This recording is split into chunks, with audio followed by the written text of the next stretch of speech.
स्वागत है आपका कंपनियां और करियर्स के चैनल में। यहाँ पे हमारे एक्सपर्ट टीम आपको कंपनीज, करियर्स और जॉब्स के रिलेटेड इंफॉर्मेशन देते हैं। हेलो फ्रेंड्स, आज हम लोग डिस्कस करने वाले हैं ग्रेच्युटी के नए रूल्स के बारे में। ये ग्रेच्युटी एक्ट क्या होता है 1972, ग्रेच्युटी कौन कौन ले सकते हैं, ग्रेच्युटी कैसे कैलकुलेट किया जाता है, ये सब आज हम जानेंगे। तो चलिए शुरू करते हैं। Payment of gratuity act 1972। Company में अगर 10 कर्मचारी हैं तो वो पेमेंट ऑफ ग्रेच्युटी एक्ट 1972 के अंदर आ जाता है। मतलब इसमें जितने भी एम्प्लॉयज़ काम करते हैं वो कैसे ग्रेच्युटी ले सकते हैं ये हम लोग जानेंगे। पर अगर 10 से कभी कम हो जाता है, 6-7 हो जाते हैं एम्प्लॉय, फिर भी एम्प्लॉयर जो है, कंपनी जो है, वो ग्रेच्युटी एक्ट के अंदर ही आती है, क्योंकि उनके जब एक बार 10 एम्प्लॉय हो गए तो वो ग्रेच्युटी एक्ट के अंदर आ जाते हैं। बाद में उनके जितने भी रिड्यूस हो जाए फिर भी वो ग्रेच्युटी एक्ट के अंदर ही आते हैं। Once this act is applied, if number of employees reduced from 10 employees, then still company has to pay gratuity amount to employees. ये जैसा कि मैंने बोला कि अगर 10 से एम्प्लॉय रिड्यूस भी हो जाते हैं फिर भी कंपनी को ग्रेच्युटी अमाउंट देना पड़ता है जो भी एलिजिबल एम्प्लॉयज़ हैं। इनकी एलिजिबिलिटी क्राइटेरिया क्या है ये हम लोग नेक्स्ट जानेंगे। अगर कोई फिक्स्ड कॉन्ट्रैक्ट जॉब होता है, जैसे कि आप जानते होंगे आजकल कॉन्ट्रैक्चुअल जॉब बहुत आता है, 2 साल के लिए, 3 साल के लिए, तो एम्प्लॉय को पता रहता है कि मैं इस डेट से इस डेट तक जॉब करूंगा। इस केस में एम्प्लॉयर को ग्रेच्युटी अमाउंट देना पड़ता है एम्प्लॉय को। News journalist workers are eligible for gratuity amount on completion of 3 years. अगर कोई न्यूज़ जर्नलिस्ट के वर्कर्स है वो ग्रेच्युटी अमाउंट के लिए एलिजिबल होते हैं आफ्टर 3 ईयर्स, 3 साल जब उनका कंपनी में हो जाता है। अब सबसे महत्वपूर्ण बात, अगर एम्प्लॉय ने 5 साल की सर्विस कर ली है अपने एक ही एम्प्लॉयर के अंदर, मतलब एक ही ठेकेदार के अंदर एम्प्लॉय ने 5 साल की सर्विस कर ली है, तो वो ग्रेच्युटी के लिए 100% एलिजिबल होता है। एम्प्लॉयर को उस एम्प्लॉय को ग्रेच्युटी अमाउंट देना ही पड़ता है। अगर एम्प्लॉय रिटायर या रिज़ाइन हो जाए तो इस केस में भी एम्प्लॉयर को देना पड़ता है। अगर उसका 5 साल ख़त्म हो गया है और वो रिटायर रिज़ाइन इन केस हो रहा है, उसकी एज आ गई है, तो इस केस में एम्प्लॉयर को देना पड़ता है। Also paid on employees death और डिसेबलमेंट ड्यू टू एक्सीडेंट और डिजीज। जब एम्प्लॉय ठीक ठाक था और अचानक से एम्प्लॉय की एक्सीडेंट हो जाती है या डिसेबलमेंट हो जाती है कुछ भी रीज़न की वजह से, तो इस केस में एम्प्लॉयर को देना पड़ता है, भले ही एम्प्लॉय के 5 साल ख़त्म नहीं हुए हैं। तो इस केस में जब एम्प्लॉय का अचानक से एक्सीडेंट हो जाता है या वो कुछ डिजीज़ हो जाता है जिस वजह से वो और ठीक से काम नहीं कर पाता, तो इस केस में एम्प्लॉय को एम्प्लॉयर ग्रेच्युटी अमाउंट देता है। In case of death, nominee receive the gratuity amount. If nominees is minor, then controlling authority should be given that amount by employer, who should then invest that amount for the well-being and benefits of the minor until that minor attains adulthood.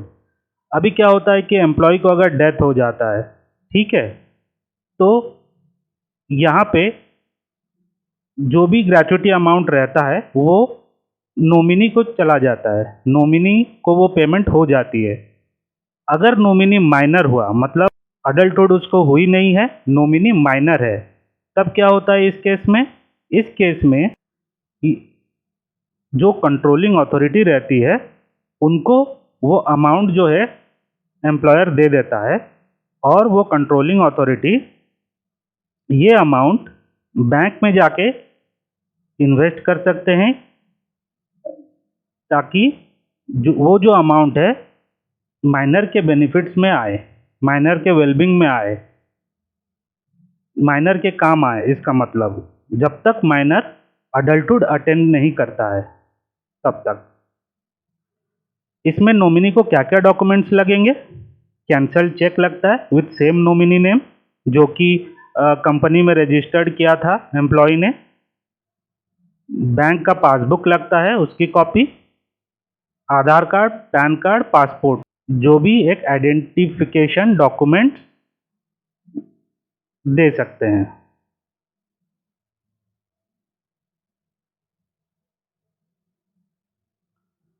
Gratuity service rules ये कैसे लागू होता है?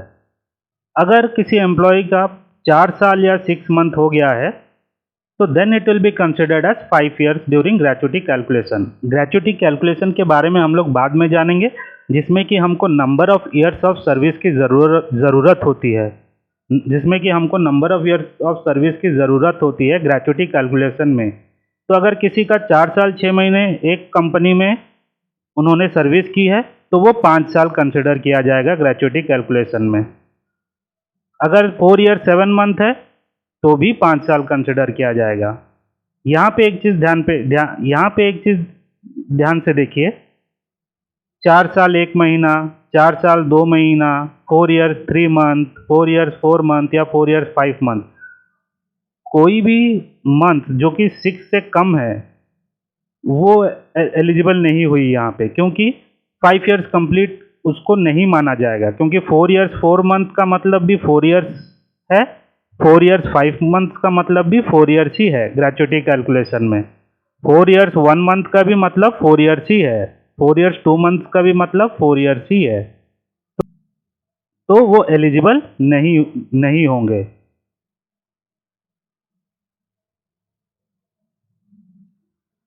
Gratuity calculation if employee has basic salary and DA. अगर employee की basic salary है और dearness allowance है तो हम लोग ग्रेच्युटी अमाउंट कैसे कैलकुलेट करेंगे? Last drawn basic plus DA, ये दोनों को ऐड करना पड़ेगा, जो कि लास्ट उनका बेसिक रहेगा, सैलरी रहेगा और डियरनेस अलाउंस रहेगा, दोनों को आप ऐड कर दीजिए।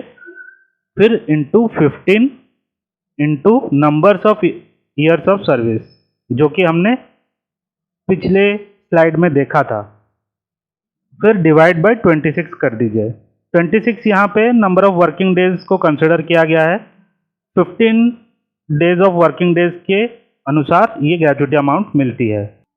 एक एग्जांपल लेते हैं। अगर बेसिक सैलरी 10,000 है, DA is 2,000 and Raj has completed 7 year 6 months of service, यहाँ पे कितना होगा ग्रेच्युटी अमाउंट? ग्रेच्युटी अमाउंट जो है 10,000 और 2,000 को ऐड कर दीजिए, इंटू 15 इंटू 8 किया मैंने, क्योंकि देखिए 7 ईयर 6 मंथ का मतलब क्या हो जाता है? 8 ईयर्स हो जाएगा, क्योंकि 6 मंथ हो गया, कंप्लीट हो गया, तो इसलिए 8 ईयर्स कंसिडर किया गया है कैलकुलेशन में। तो 10,000 plus 2,000 into 15 into 8 divide by 26 कितना आया? 55,385 रुपीज़। तो इतना राज को मिलेगा। अब बहुत सारे एम्प्लॉय का कंसर्न होता है कि हमारा डियरनेस अलाउंस नहीं है, तो इस केस में क्या कैलकुलेशन होगा? आप डियरनेस अलाउंस को हटा दीजिए, तो यहाँ पे कैलकुलेशन क्या हो जाएगा? Last drawn basic into 15 into numbers of years of service. यहाँ पे बेसिक और प्लस डीए नहीं करेंगे, बस उतना। तो सपोज बेसिक सैलरी 9,000 है और Amar has completed 7 years 5 months of service, तो यहाँ पे क्या होगा ग्रेच्युटी अमाउंट? 9,000 इंटू 15 इंटू 7 किया मैंने, क्योंकि देखिए 7 ईयर्स 5 मंथ है, अगर 6 मंथ होता तो आप 8 करते, तो 6 से कम है, तो 7 ईयर्स 5 मंथ का मतलब 7 ईयर्स ही है। तो 9,000 इंटू 15 इंटू 7 डिवाइडेड बाय 26 कितना आया? 36,346 रुपीज़। तो ऐसे होता है कैलकुलेशन ग्रेच्युटी का। अब एम्प्लॉयज़ जो कि कवर नहीं होते ग्रेच्युटी एक्ट में, तो इनको कैसे ग्रेच्युटी मिलती है?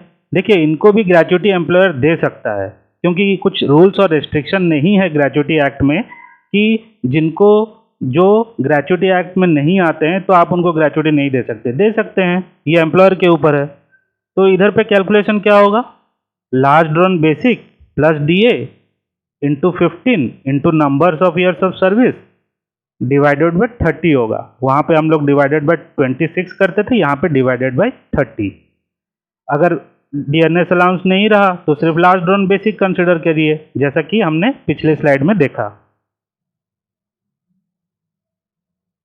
Tax exemption, gratuity amount up to 20 lakh is exempted from tax but more than 20 lakh will come under taxable income. जो भी 20 लाख तक है, गवर्नमेंट बोलती है कि उस पर हम लोग टैक्स नहीं देंगे। मतलब 20 लाख अगर आपका ग्रेच्युटी हो गया तो आपको 20 ही लाख मिल जाएंगे, उसमें कुछ डिडक्शन नहीं होगा। पर सपोज जैसा कि हमने ग्रेच्युटी अमाउंट कैलकुलेशन किया, किसी का 26 लाख आ जाता है, वही मैंने नेक्स्ट पॉइंट पे लिखा है, suppose in calculation the gratuity amount comes as 26 lakh. तो इसमें क्या होगा, 26 से आप 20 लाख माइनस कर दीजिए, कितना हुआ 6 लाख। तो 6 लाख जो है वो टैक्सेबल इनकम होता है, इस पे गवर्नमेंट टैक्स चार्ज करती है। पर जो 20 लाख है वो आपको पूरे मिलेंगे, 6 लाख के ऊपर टैक्स होगा। करेक्ट। वैसे अगर आपके 22 लाख हो गए तो आपका 2 लाख टैक्सेबल इनकम हो जाता है सिमिलरली।